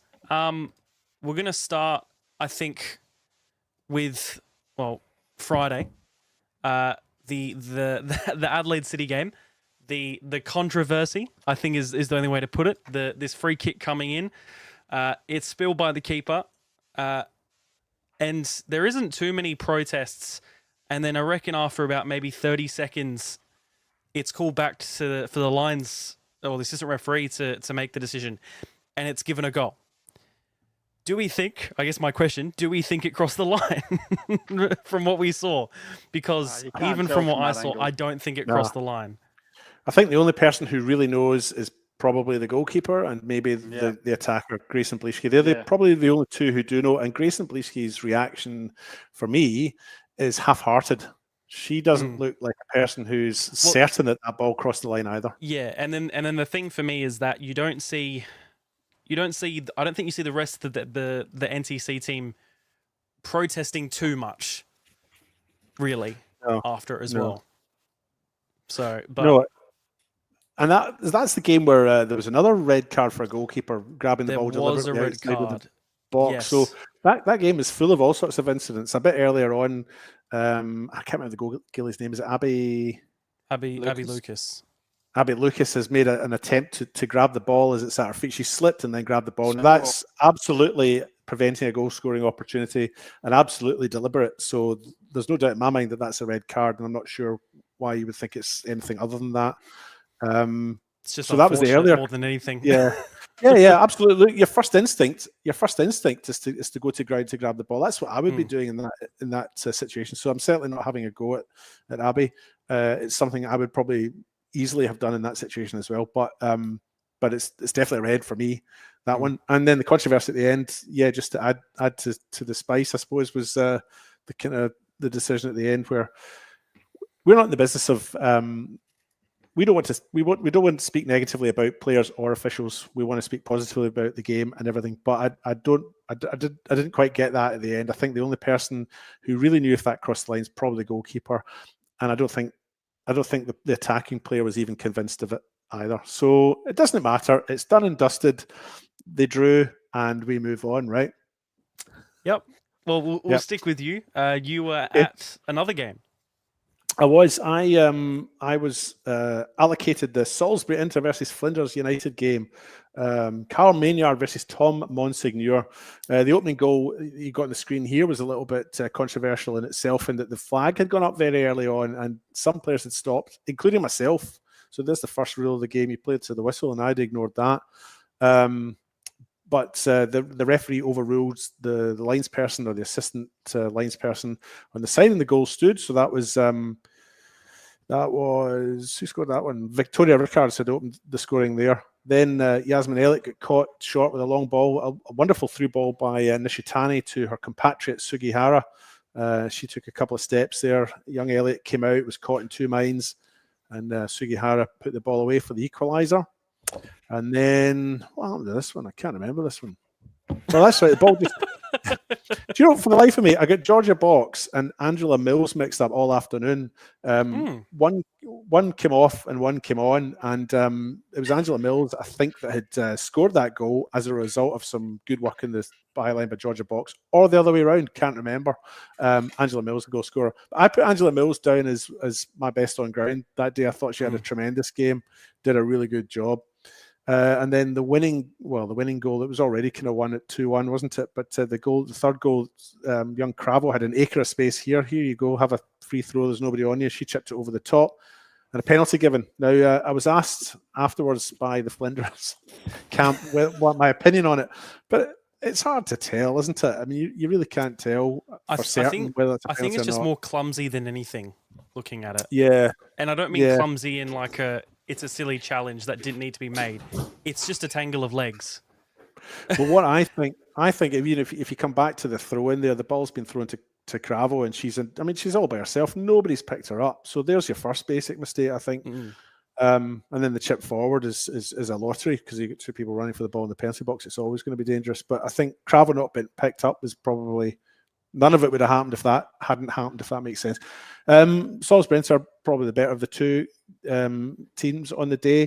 Coti Rojas was kept fairly quiet. She is a very difficult player, I think, for an assistant referee to monitor, because she kind of lives offside. And then she's very clever. She's very clever, yes, because absolutely. As soon as the ball looks like it's going to get played, she skips onside. And it's a nightmare for an assistant referee to try and judge that. So she was caught offside on many occasions. there were a couple that I wasn't sure about myself, but at the end of the day, she was kept quiet and wasn't as effective as she has been in previous games. And Salisbury Inter probably ran out deserved winners. Yeah. In the end, Mark, Alessio, any others to touch on for you two? Obviously, I guess the surprise with Bacala beating Metro Stars was something we probably didn't expect. But over the last couple of seasons, I think we've talked about both those teams in terms of the league, and they do trade places quite often. So to see one get over the other in that kind of fashion was probably good for Bacala, but at home for Metro is probably not the best. But we'd like to see all teams do well, and Bacala getting off with a good win like that against a team in similar position, I'm sure is a very big positive for them. Yeah, competitive league, very, very important. Anything else from you, Mark? No, actually, Alessio touched on exactly what I was going to cover, so all good. Easy done. On to the men's MPL. Adelaide Croatia Raiders with a 1-0 win over Playford. Campbelltown with a 1-0 win over Adelaide Comets. Adelaide United with a 3-3 draw against Metro Stars, which was probably the game of the round. Adelaide City, a 1-1 draw with Modbury Jets. FK Beograd, as we spoke about earlier, 3-1 win over West Torrens Berkala. And Croydon beating a 10-man Para Hills Knights 2-0 at the Paddocks. Who wants to start first, I suppose, is the question. Where do we want to go? I'll get the FK one out of the way. Go to you. Yeah, FK were excellent on the night.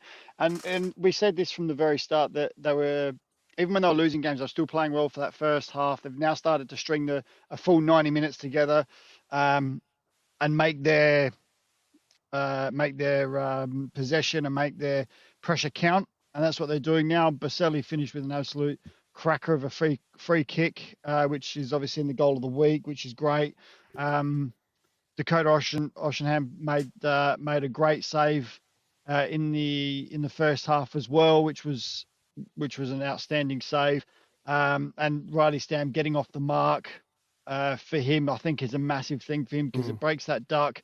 And I just think he's going to get bigger and better now.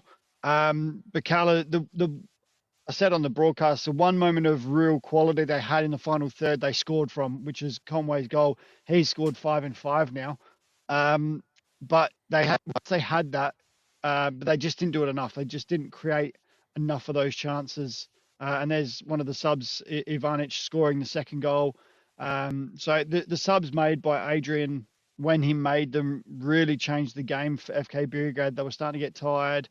And then he made those changes, and it really did brighten them up and really gave them that second win, which they obviously went on and won the game. And then there's that free kick that we saw earlier, just absolute cracker of a free kick. Damien Rice.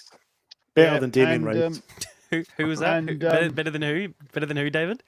Better than Damien Rice. Damien Rice, yeah. Declan Rice. Declan Rice. Damien Rice is a singer. I was going to say, yeah.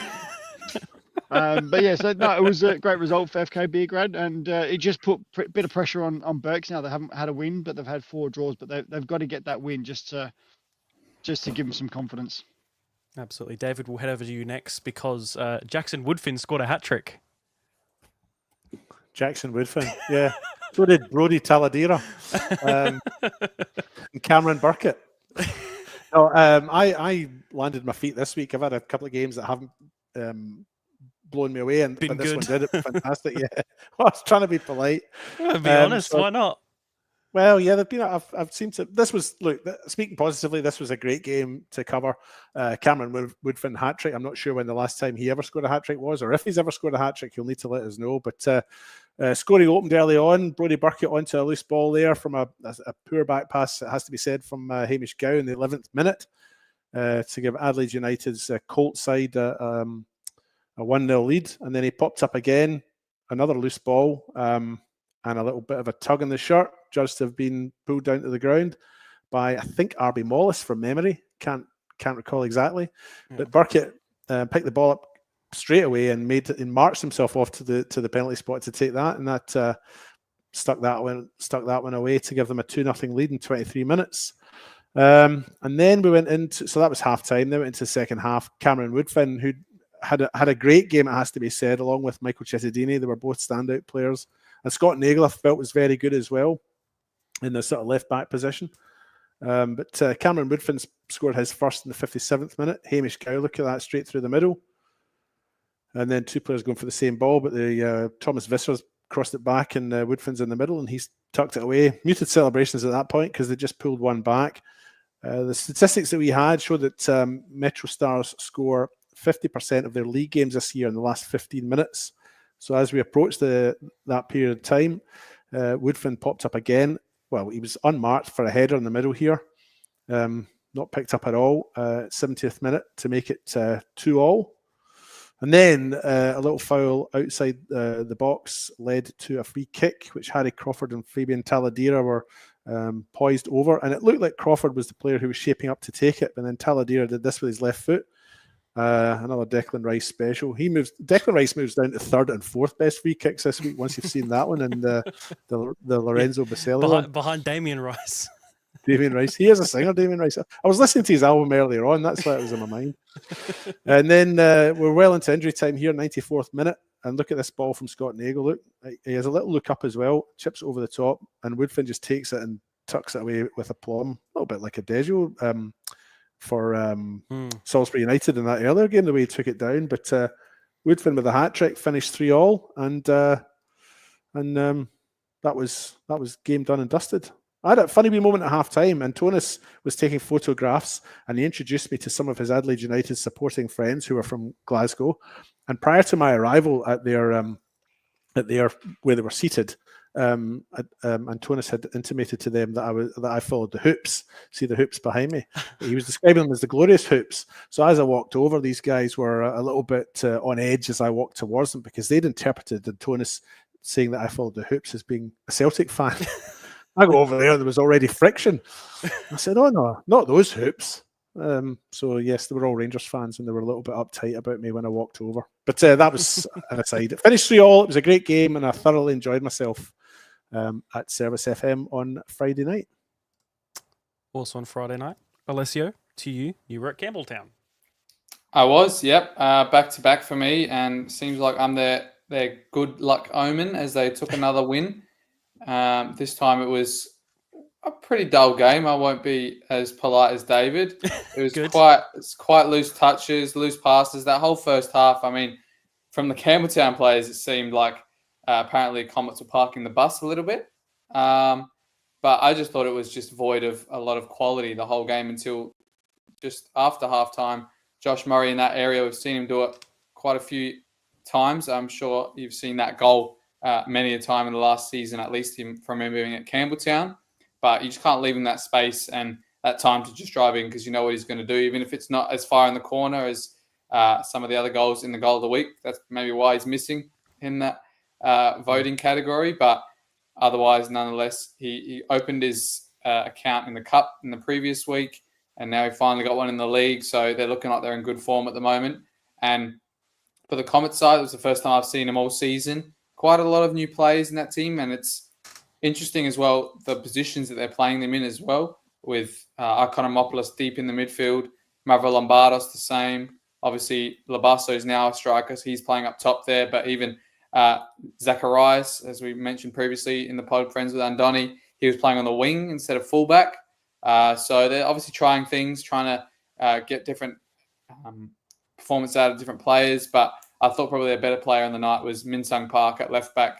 I'm not sure I think it was there with David last time we called him when he was at West Adelaide. He was the fullback that had the quads like Roberto Carlos. So he had a bit of a good game there, but otherwise not a lot to report quality-wise in that game. But Campbelltown, they're moving on up, and the Comets, I think that was their first loss of the season. They were on par points. Second, they were on par points with United and Metro leading into the night, but with those two drawing and Comets losing, they both go a point ahead of them in the table. Just a quick comment on the goal, and look, it was a great goal, well done, and all of that sort of stuff. But when you look at the positioning of the goalkeeper, and Mark might be able to comment on this, if you even just pause the video here, actually, Seb, just as the shot comes in, just pause it there. Yeah. See where Vaughan's standing? I think he's got his positioning all wrong, and the shot doesn't actually go. And the shot doesn't even really go that far away from him. It's fairly central when it hits the net. maybe you're right. Maybe he just didn't see it. Maybe he was unsighted. But the positioning there just seems all wrong. And the shot's really fairly direct. It's very it doesn't central. really go. Yeah. Yeah. So I don't know if Mark had any comments on that, but yeah, it's just sort of stood out for me a little bit. That. Do you? He's on mute. Oh, look. Positioning wise, I think he's probably right. Honesty, Mark. Honesty is what we want. No, I think he's actually in the right position for where Maury is with the ball. He's then also, but when you see that, he's actually looking to the right of the player, of the defender. So when you paused it before, he was looking to the right of the defender. Just see, positioning wise, I can't fault it. But you see how he's looking to the right. So as soon as he's doing that, everything for him is going to the right. Body weight is moving to the right. Then he doesn't see it until there. So he's having to then try and track back the other way. So that player is only not even 10 yards in front of him. So he's late seeing that because he's had to go the other side of him. So I think the defenders probably made it very difficult for him, to be honest, by standing where he was. So I don't think positioning-wise, there's not much he could have done. There's your answer, David. Pleased with that? Pleased enough with it? I'm happy with the response.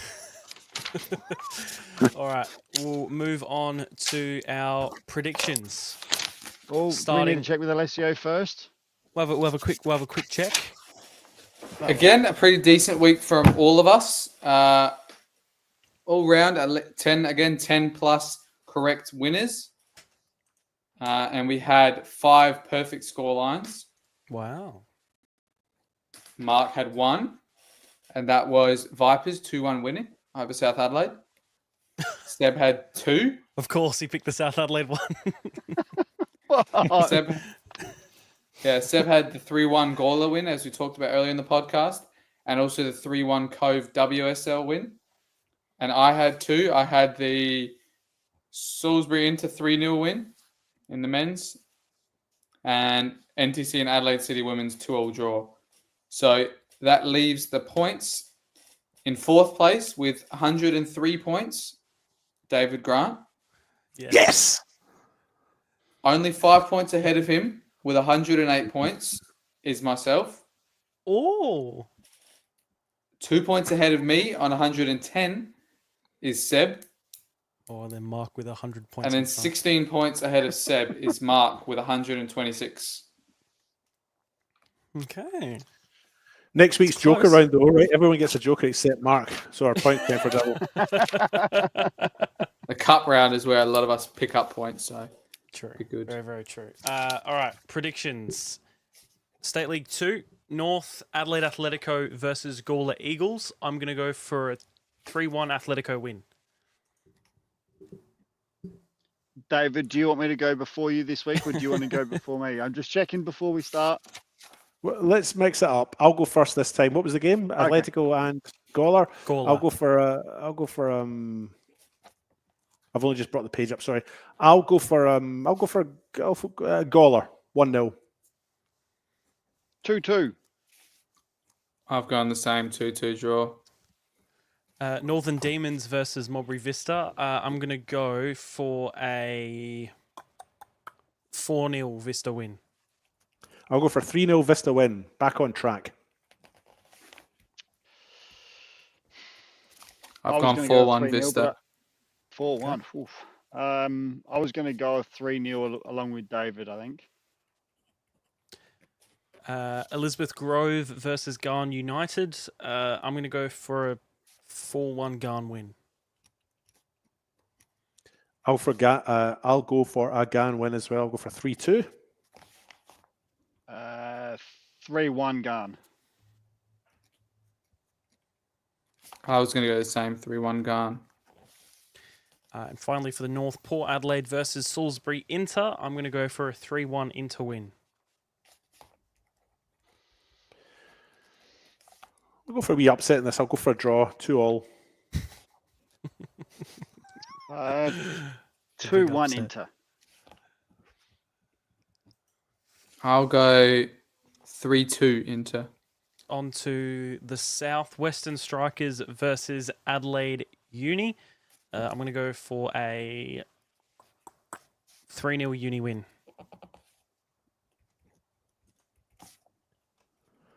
I'm going to go for I'll go for a Western Strikers win 2-1. I'll go 2-1 Uni. I've gone 3-2 Uni. David, the only one against the grain. Adelaide Hills Hawks versus Seaford. I'm going to go for a 1-1 draw. Is this up? Did you say this is up at Uni Adelaide Hills? Yep. Sorry. Yeah. Okay. I was filled with a wee bit of hope after the Hawks' last couple of games. I was speaking to Jackson O'Donnell, the West Adelaide goalkeeper, though, and before the game at the weekend, and they were missing a lot of players for that game. So maybe I was under false illusion. So I'm going to say that the Hawks won't win this one. Seaford will win this one 3-2. 2-1 Seaford. I'm going to go 2-1 Hawks. Wow. Mount Barker versus Adelaide Titans. I'm going to go 1-1. I'm going to go for Titans win 4-3 in a classic. Titans 3-1 because last time I went for Barker, they screwed me over right royally. So I'm going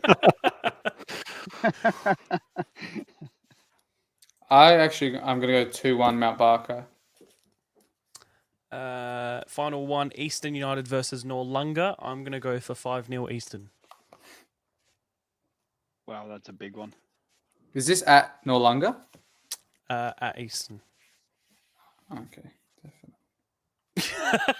definitely. Did I say definitely? Yeah, because I was gonna mention that last year. I remember Eastern played Noarlunga in a catch-up game at Noarlunga near the end of the season, and Noarlunga actually pipped them like 3-1 or something. And it was a massive scalp against the grain with Eastern making finals, Noarlunga not getting close. But yeah, but it's at Eastern, so I would assume it'll be. I'm gonna go. Yeah, 5-1 Eastern. I'll go Eastern 4-1. Did Mark make his? What did Mark say? Okay, Mark's just he's frozen now anyway, so we're gonna have to wait for his prediction. Where should we? He's gone. All right. Well, this is going to be fun to try and pad time for him. So I could do Mark's predictions for him while he's not there, right? Just match yours then? No. Yeah. I'll just leave it for him. Then do every single game that's an upset. So that every game's an upset. So 5-0 with Noarlunga. All right. Well, we're on to the WSL. We'll continue on, but as we said, Mark. I guess we'll just find out Mark's predictions at another time. Cove versus Sturt Lions. I'm going to go for an actual upset and say Cove win 2-1 here. I'm going to go for a bit of an upset and say this will be a draw, 3-3. I've gone 3-2 Sturt. Western Strikers versus Adelaide Jags. I'm going to go for a 3-1 win for Jags because they proved that they can score even against Modbury Vista of all teams. Yes, I'm on that bandwagon. I think Jaggers will win this one 4-0.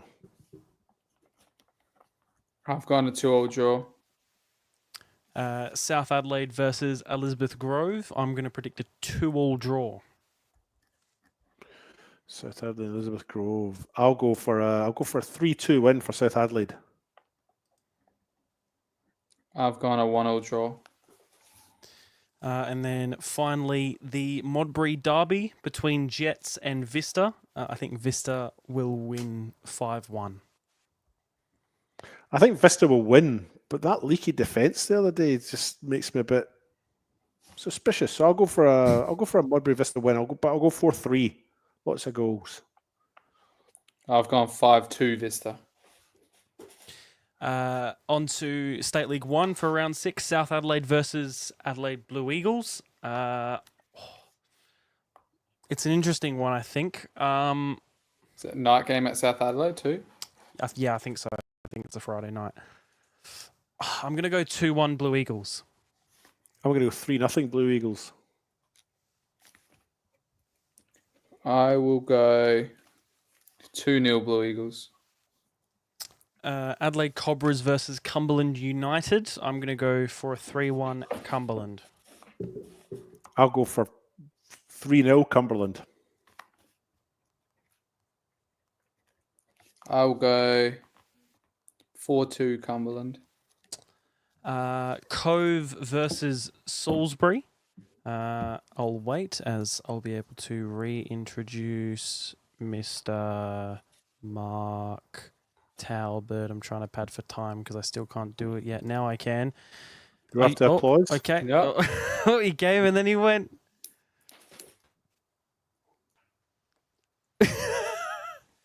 I don't. It's almost scary in a way. You can't even see anything. Imagine. Well, Oh. it is. Mr. Talbot, are you back? I don't even think he knows. Hey, sorry about that. My laptop All just good. started to freeze and It's completely fine, Mark. We continued on without you. So We whatever have- games. But the good news is I've done your tips for you. no, that's all good. No. We have. I'll try and do them quick if that's easier. Yeah. Eastern versus Noarlunga, State League 2.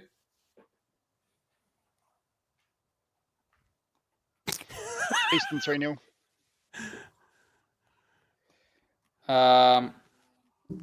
Cove versus Sturt, WSL. Oh, he's on a delay. Sturt 1-0. Vista versus Mowbray Jets, WSL. Vista 3-2. I think it was Grove versus Panthers, WSL. Panthers 3-2. Who's the Jaguars one, Seb? Jaguars and Western Strikers. Strikers. 2-2 draw. And now where we are here in State League 1, Blue Eagles versus South Adelaide. Blue Eagles 3-2. And Cumberland versus Cobras. Cumberland 4-1. And we resume back to where we were. Cove versus Apologies, Salisbury. All good. Cove versus Salisbury United. I'm going to go for a 3-1 Salisbury win. 2-2. I shoot a train sound effect on my board, actually. I'll look into that for next week.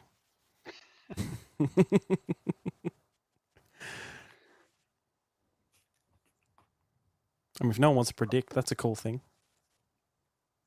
What game was it? Sorry. David, because he wanted to go before. Well, Mark, you go first. You go first. I'm going to go 2-2 draw. A 2-2. Exactly. This is Cove and Salisbury. Correct. And I'm actually going to go for a Cove win in this one. 2-1. I was going to do the same thing, 2-1 Cove. Fulham versus Vipers. I'm going to go with a 2-1 Vipers win. I'll go for a draw in this one, 2-0. 1-0. I'll go 3-2 Vipers. Pontian versus Adelaide Olympic. I'm going to go with a 1-0 Pontian win. Is this at Pontian's ground, Seb? Sorry. Yes, it is. It is? Okay. I'll go for a draw in this one, 3-3. I was 3-0 draw as well. I write my own down before I write you guys, and then it's just the same thing. It's okay. Olympic 2-1, Alessio. Yeah. Sturt versus West Adelaide. I'm going to go for a Sturt 3-1 win at Corinna. I'll go for a 4-2 win for Sturt. I'm going to go 3-3 cracker. I've gone 2-0 Sturt win. On to the WNPL, Adelaide Comets versus Metro United. David, I believe this is where you are based on Friday night. I've been allocated this game, yes. There we go. I'm going to go for Comets to win 3-1. Hard for me to go against Metro United after all of the history I've had over the last month and the torment. Your short history. So, but the torment has put me through as well. Don't forget. So I'm going to go for Metro United winning this one. I'm going to bounce back from that Barcala disappointment, which they'll have learned from, and they'll bounce back, and Metro United will win this one 3-2. Yeah, I'm kind of thinking. Way to look convinced about it, David. Well done. I'm kind of thinking Metro will bounce back from that result. A little bit of an unexpected result. I'm going to go Metro 2-1. I've gone 3-2 Comets. Adelaide University over Salisbury Inter. I'm going to go for perhaps what is an upset in Uni beating Inter 2-0. 2-1. I thought Inter looked quite good at the weekend, so I'm going to go for them to win this one narrowly, 2-1. Alessio? 3-1 Inter. Mr. Talbot? I'll go Inter 2-1. NTC versus West Adelaide, a pretty interesting one in not in retrospect, in what's the opposite of retrospect, but looking forward? What's in perspective? I don't know. I know what I'm trying to think of. Looking forward. I'm going to go, looking forward. I'm going to go with a West Adelaide 3-2 win. Same scoreline as their preseason cup final. I've gone 4-2 West Adelaide. 2-1 West Adelaide. On current form, NTC are probably the most likely to be able to take a point off West Adelaide, or 2 points off West Adelaide, or 3 points off West Adelaide. I'm going to go for a draw in this one. I'll go for a 3-0 in this game. Flinders United versus Adelaide City. I believe this game is the one they're actually playing. It will be actually played at Flinders for the first time ever, which is very, very good to see. And with that, I think they'll win 2-0.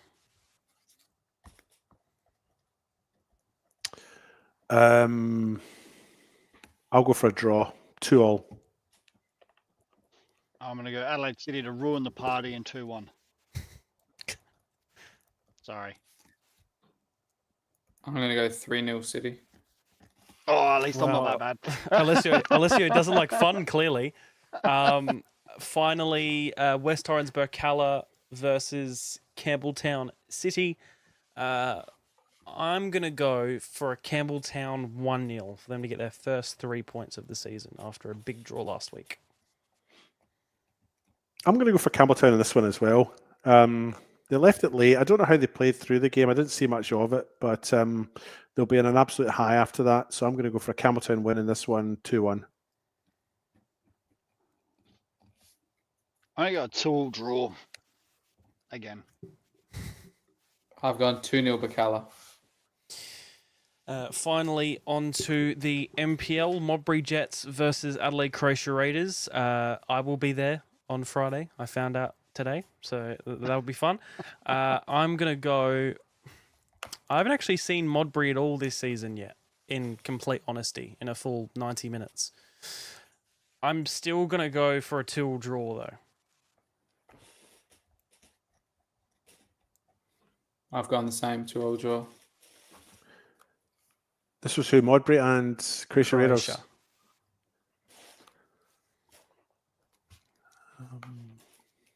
Where's it at, Seb? Where's it? Sorry. Where's At Modbury. At Modbury. I might go for a draw in this one as well. I might go for a 2-2 draw. I'm saying as well. I didn't really hear what you guys said. Both of us said 2-2 draw. Oh, did you? Oh, did you? Come on, Mark. Complete the quartet. Yeah, I'm going Raiders 2-1. Adelaide Comets versus Adelaide City, the second leg of your doubleheader, David.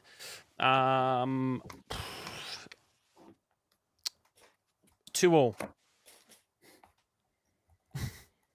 Buko 400th as well. Yes, 400. Is this at? Yeah, it is. Is that at Comets or Adelaide City? Comets. Doubleheader. 400. Wow. Not all for Adelaide City, but 400. No, Still though, 400 is crazy. still massive number. Yeah, it's massive. Yeah, because I think Getting the record to beat for just Adelaide City is like 440 or something, which is Sergio Melter. But obviously, I'm not sure how many of them were at Blue Eagles Football Co, but it would have been a season or 2 or 3. So I'm going to go 3-1 Adelaide City. Have I done a pick for this? I haven't ever. Am I the last to go, or have you gone, Mark? I haven't gone Yeah, yet. Dave, you have. You go, Mark. On you go. Oh, yeah. Adelaide City 3-2. I'll go for Adelaide City 3-2 as well. Two late goals from Comets. West Orange Bocala versus Metro Stars. Mark, this is you, I want to say. My game. Yeah, it is my game. Yeah. Go you. I'm going to go for a Metro 3-2 win. I'll go for a Metro win in this one. They are a bit shaky though just now, Metro Stars, aren't they? I might go for my upset draw again. I'll go for 2-2 draw in this one. No, don't be silly, David. Metro Stars will win this one 3-2. Metro Stars 3-2. You talked yourself out of it. I don't even said anything. I'll go Metro 3-1. I've gone 4-1 Metro. Croydon versus Campbelltown City at Regency Park. I'm going to go for a 2-0 Campbelltown. Yeah, I think Croydon are beating Campbelltown just at the wrong time, aren't they? Campbelltown have won the last 2 in a row after a poor start, so I'm going to go for Campbelltown in this one as well, and it'll be 3-2. I think I'll 1-1 draw. This one, also, it's just some background. This was the last time Campbelltown lost an away game in 2024, I think it was. The one where Woodlands got sent off. Yes. And they lost 2-1 here. So they're still keeping that away streak live in all competitions at the moment. And I think they're going to do it with a 3-1 win. Para Hills versus Adelaide United. I'm going to go for a United 3-1 win.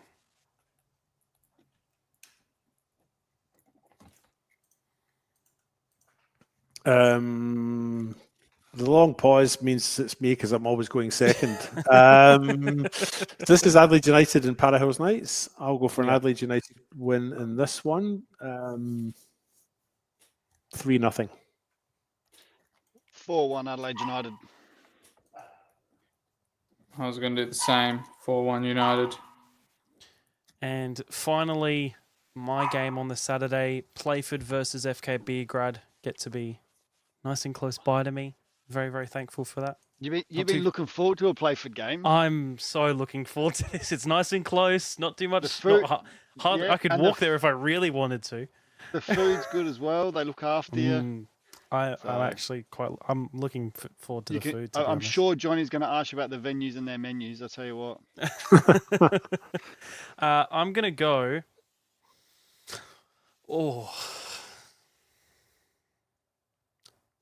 A 3-3 draw. I can't really split them.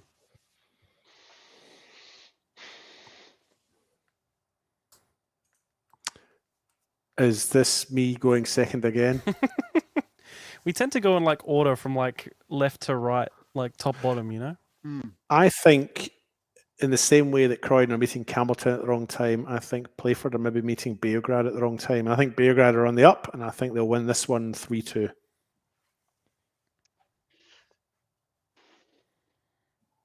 I'm going 3-2 Playford. I like he mutes and unmutes for his dogs. I will go. I'll go a 3-1 Bacala. FK Beograd. I had the B. It was Do B. you know I what? had the B. Do you know what? That would be a Beograd, massive shock, I must say. If Bacala win would at be. Playford on Saturday, it'd be a huge exactly. shock. No, 3-1 FK Beograd. Very, very good. That's all our predictions done, and pretty much us done for the night. Anything else from you guys to finish us off for the week? I just did a quick look at 400 games. If Nicholas Bucco has played in every minute of those 400 games, he's played football for 25 days. It's not that long, really, is it? It's decent. I think it's decent. I'm mucking about. I just tried to. I think my maths are right. 20. If he played football non-stop for 400 games, it's 25 days, nearly a month. I was just filling in time. That's impressive if he could do that. Well, good fact. You can use it, David, if you really want to on Friday. Yep. Could do, couldn't I? Yeah. And I've got the Adelaide City record is 446 for Sergio Melter, all for one club. 65 goals. I think Bucco's got a bit more than that, though. Well, interesting. David, use those facts on your broadcast. Yes, I will do. Thanks very much for the information. You're allowed to use it. That's all from us from this week. Mark, David, Alessio, pleasure having you alongside me every week, as always. Thank you, enjoy the week. Enjoy the weekend. I don't know. People are all around the place. Alessio, you're not doing a game this weekend, are you? No, I have. Yeah. Been Where are you? Where are been you? gifted tickets to Gather Round. So Boo! What's that? No, not fun. What's Gather Round? What are you going to see? On Friday night, it's Collingwood versus Sydney Swans, and on Saturday, is Melbourne Demons versus Essendon. Oh, what a shame! What a shame! It's the wrong answer. Well, I hope you enjoyed as much as you possibly can, Alessio. Yeah, enjoy your weekend. Enjoy the real football that's going on. Where are you, Seb? And where are you, Mark? What games are you at? I'm at Modbury on Friday, and I'm at Playford on Saturday. 2 NPL games. Yeah. Yeah, okay. And Mark, where are you? I'm at Burkalla again this week, actually. Last week I was there as a co-com. This week I'm as a lead com against Metro. The lead com against Metro? Yep. Yeah. Better believe it. So I think last week I was with Connie. This week I'm actually with Simon. Simon's jumping on the co-com with me this week. So cool. I think I'm alone for both games. If anyone wants to keep me company on either a Friday night or a Saturday, just call me up. If I could be in 2 places at once, I'd help out. But no, you can I'm do not it as good as online. David. Do it online. I've inherited Alessio's doubleheader as I have a wedding on Saturday. It's not my own wedding, it's someone else's. I'm merely attending it. But I'm there on Friday and I've got a doubleheader there.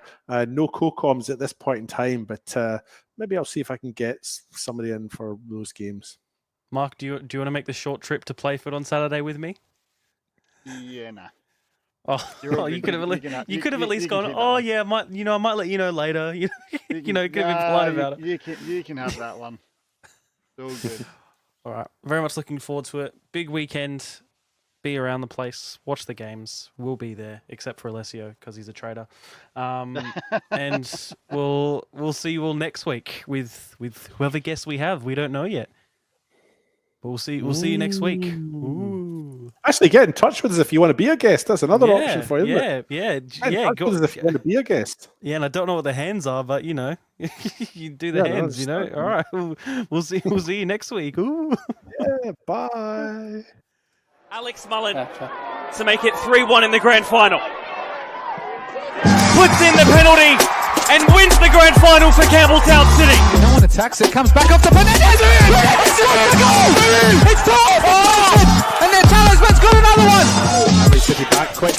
Jake King down, what a shot! My goodness me! Can't teach that sort of stuff. Sends it in, keeps it low, and it's gone in! It's gone in! LA Uni have scored in time added. Tries to get under control, and the shot from Tolland! Salisbury into it, 2-0 up! Still Butler with another chance. It's 2-1 to play for it. Persistence has paid off for play for it. One touch the keeper, pushes it into the bottom corner. Beach gives him a shoulder after that as well. He's lost his clean sheet and he's lost his head with a red card. David, this is massive. Skills to make the girls sing and the geezers too. Yeah, we're doing this thing.